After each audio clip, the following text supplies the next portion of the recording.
Hello ma'am. Ma'am pun nama pu dalam nursery. Ma'am masih di kenal cek. Aku juga belum tahu ya.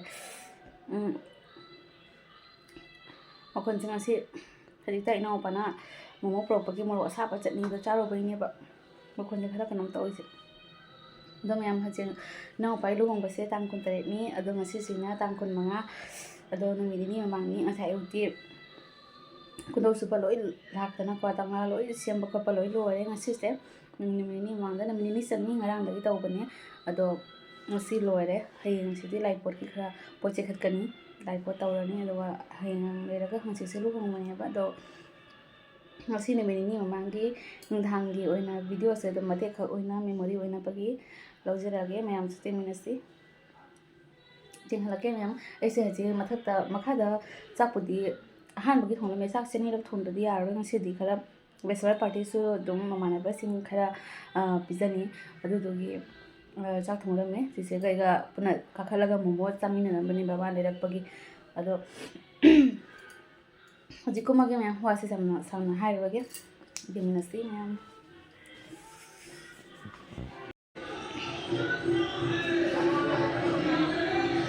ꯁꯤꯅ ꯃꯊꯛꯇꯒꯤꯅꯤ ꯃꯊꯛꯇꯒꯤ ꯁꯨꯃꯥꯏꯅ view से समाय वाले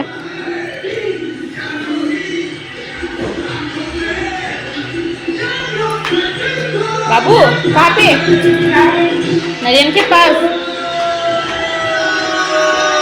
तो वो बोल इला है तो इसी लोग लाख पनी है उतना कोई बन ट्रापुडा बिदा नीचे बिदा सिंग मनी अब है ना बम से लोग इला है तो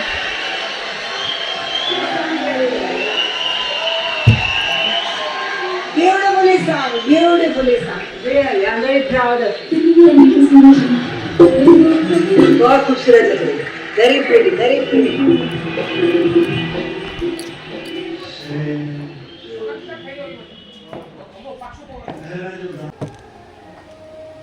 चाक से आहान बगी चाक लोरे अकोम बगी अमुक अमुक असमाइना थन्ना अमुक थोंगानी मैन मैनी तौइसे अदुगा मथकतना बेचलर पार्टी गी मैम अपाइबी nga तौरी मैम सिसिना पपन मांदा वै चादे अहन सिंग फे नि मा तरोक के हाय तारे दम दो के पनी nga लोरे बंगा सिंग दो जी चनिंग दे मैन मैन चनिंग ना हैना ब सिंग दना हयंग ओना चाराने कोई नो मांदा यंग दो कना कना लाइसे अहान बु नै बचि चेगा अखोय मयक से कनो इवा वाव से संदगी ना सिंग दंग दे कई गिनो से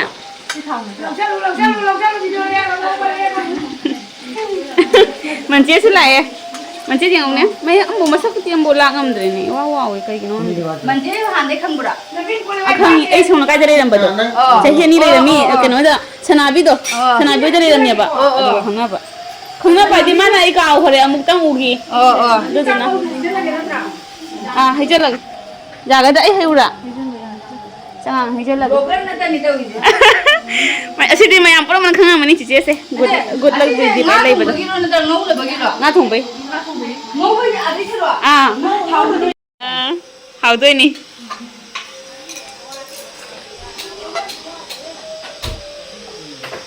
macam dia hai ber thade ai dei dama lai du nei dei नहीं रे बा nei to thare ji चिंग के काम करनो तो ching se to ro ke san se une sinane egi pok mina ba chi se ki nia ba bon trapur gi ado na tawna sanali da haina ne asmai na to halak padi changa hai gi de ma di jam phajana taw bi rei du di changa hai darasu ani mana phajana taw bi ro hai pura tum taw bi rei se फजैये चिचेना सु palm Ghani अइना फजरदे अन दसु माना पामबा पामदबा हंगनद्री अइना यंगबदि फजरे न colour सिंग सिजि वाव वाव दिन दा ज करिगिनो खंगदि मानि चोमथबि तो palm दि आइसगा दुदुना हापनद्रे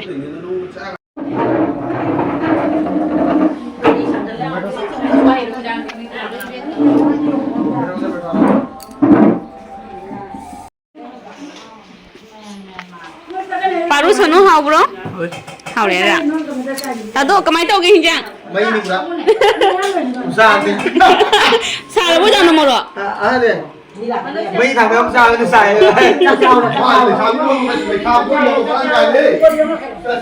Cái gì? Cái chị tông màn bên đi dùng chứ. Này châu vị. Học rồi châu vị. Mình chỉ có chân lấy. Mình chỉ có chân lấy.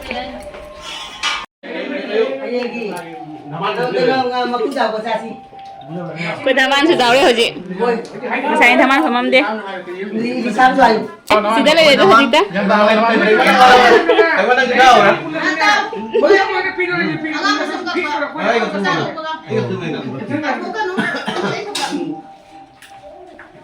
Sudah ini di bagian uni, belum cabai nak bagi. Anh sẽ đánh ngang nghe là mình mua với ngang một tầng này. Kau ni pergi party cara. Yang ni sekali loh na. Kau ni pergi party je. Mama. Saya room tu hampir loh deh tu ni. Cak tu pagar kerana tahu deh. Mathak ta people baru selaga. Ada isi tu kabuk-kabuk tu na dum loh sel deh. Kangen se. Mathak se matching kat pilih tu gaya design se. Ki basi kira mini loh deh. Dia masa aja kau macam lah jauh pilih tu mainan ngam dah bakal tu. Ngam dah bayi ni sisi kujin pakai tu pasti thap ni na sisi Gibson benda kuna se. Kujin jika na benda loh ya betul betul mah Gibson malak pada mata bila meh. Bani cang. Lang bila kau ada. Kiri sini mah. Masih lama ini hayang lohong bani na. Adum loh dah hai bayar. Kan kangen je sisi bukan baloi hadi dum loh dah tengah di dum. Nanti giu pun dum pasti leh bakal bukan token. Pikir aja bawa dah bawa leh mem. Kalau wali jangan dah pak. Kalau wali lo senggat dah basuh kalau leh ini. Color se pura lakti. Kainu macam un kari. Ni sana rai macam pasal pasal color se segala wow kayak gini orang deh. Apa tu sen? Ha. Anh nói rồi. Này con này bu phi phô đi tới chứ. Này bộ chạy khất bao lâu rồi. Mà lại bộ ta riết khất nữa rồi. Mà đi.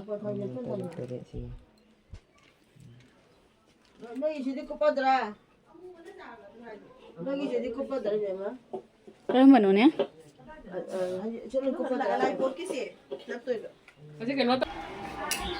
Semang dana kabuk mesti han ba. Kabuk mesti han bagi se. Yang si miam se. Nanti pelan lagi tu deh. Papa phone tau kau lagi. Ni pun nama video lalu aja na. Oh ni coba sih nak cabai malu deh. Ay nak cabai lagi kan lu deh ni. Ay nak cabai ni anu.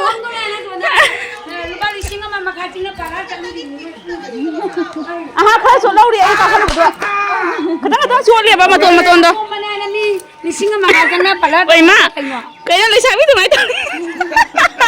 Dia cabai ni ni lidu, samji rai ga.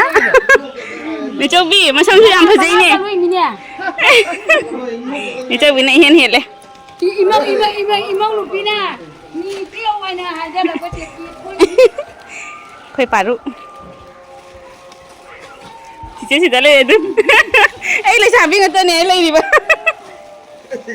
Oi pakang mana tahu ni haji dah. Rahsia ni tahu nama. Tahu tu sudah leh cici. Kita hendak ide kau taman sejauh di. Sudah na cici aku pani. Munu yau le, kakak tu yau le. Angka hauke.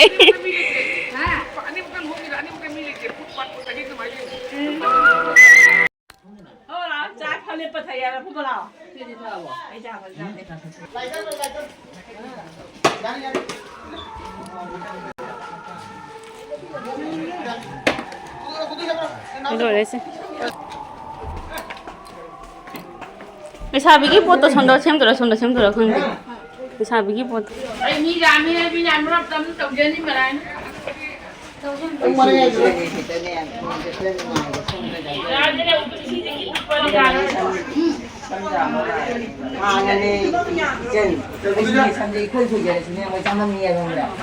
tôi xin người gì đây sẵn gian rằng rồi nên không nghe không lời về lại vậy ông bắt đầu nhanh rồi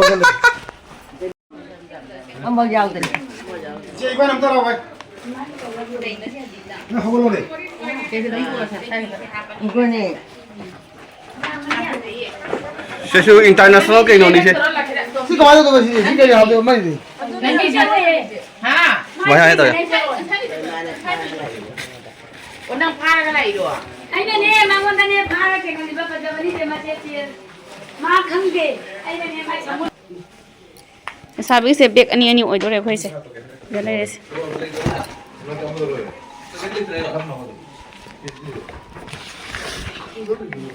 Color lai green su blue su yauri ado sina piece ni. Kazai. Si sina bek ama tongana hapani duga sondana ka bo haibo ki misti tongan ba.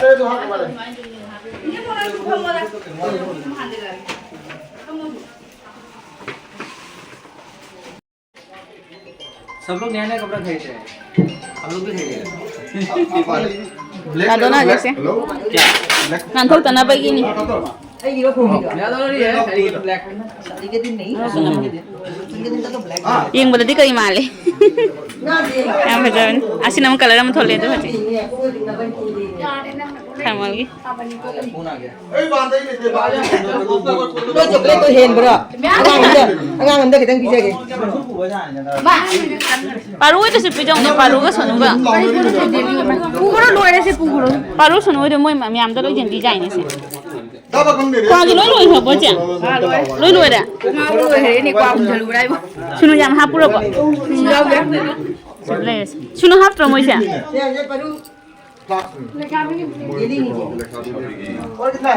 Loi de eh. Se tum loi da hai ba ya de se loi. Phajana sajai de hai ba wa ni se da loi thamura loi. अगर रोहन के शादी में साथ अगर हम लोग का salary में क्रेडिट हो गया तो कितना अच्छा लगेगा Baya wai loi lai ha ji. Kya khawa li ge man che? कोई नहीं Kung loi loi. अखोई सिलचर जाम चाखोला में संडे दुकान बंद ले है कहीं Ah, sande loi ban ni. हाथो बजा जो कहियो हाथो बजा ना पे कहीं मिजान ना तो phone không được đâu Yam cha khola me sul cha. Aku sul cha jam cha khola me che na. ये नहीं आजी संडे बन के लेके लेके Nga go bang yang cha.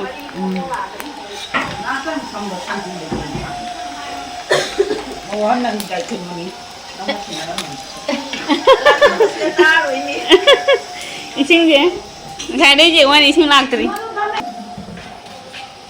Masan si dalai.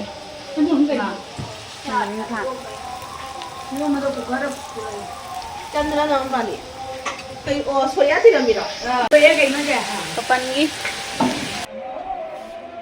आओ हाउ तो बता मुझे Aura ni apa jana macam si. ऐसी Nai bro. Ilong ba. Nai yata. Nai ya tongas.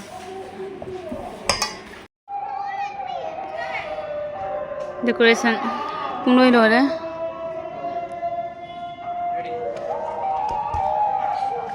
Offside ये offside full offside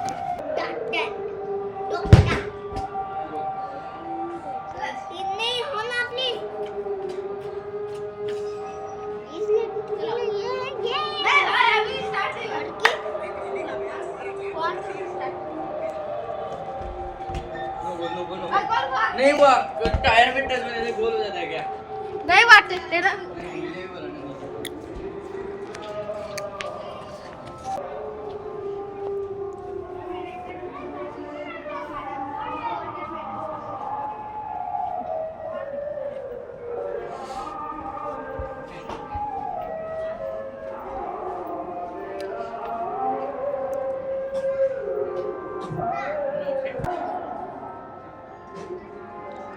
Loi dak tri.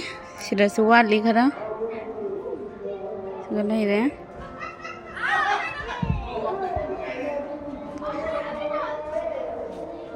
Aku thambam kari kari sida sem na lai de se.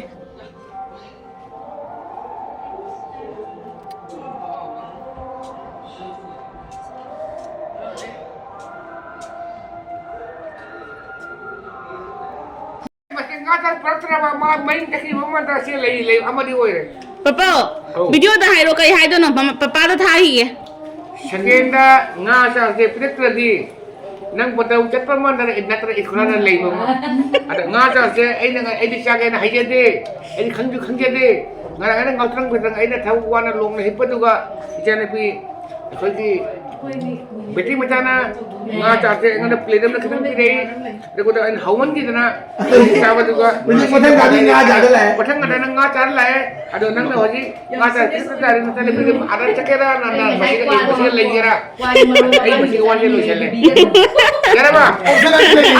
ขนาดนี้เลยว่าจะพูดเลยบ้างไม่ขนาดเลย Macam ni cara งา mau. จานก็เต็มมาจมนึกตัวเต็มมา Atau ini bola panen. ไอ้ขนาดนั้นเลยเลยว่าจ้ะบ้าไม่ได้ทำว่าให้ไม่มาที่มันจริงๆเลยนี่มัน Kayak itu bola ni pam gitu.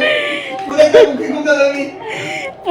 บ่ต้องอยู่เจ้าดิบ่ยังตัวบ่ต้องอยู่เจ้าสิkita tengah ya mana tuh kita tuh pilih ini apa Mungkin dah. mana ngau ni pura kem nau na kem nau na ngau tau ini Kita mungkin awal ni.